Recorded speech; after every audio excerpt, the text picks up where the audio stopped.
So it is a practice. So teachers award sit-ups as punishments. As punishment. How many of you enjoyed this punishment in your childhood? One, two, many other, I think.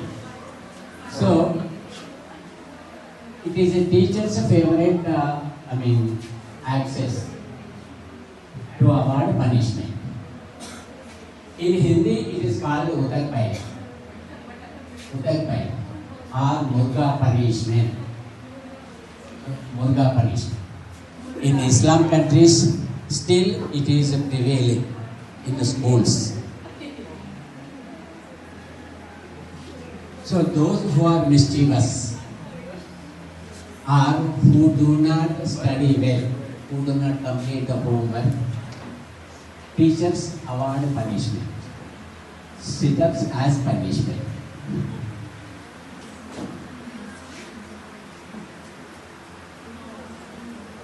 So, it is a corrective punishment.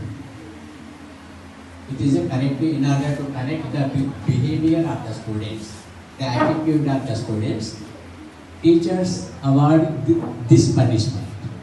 So, the secret behind awarding this punishment is to enhance memory, to improve memory.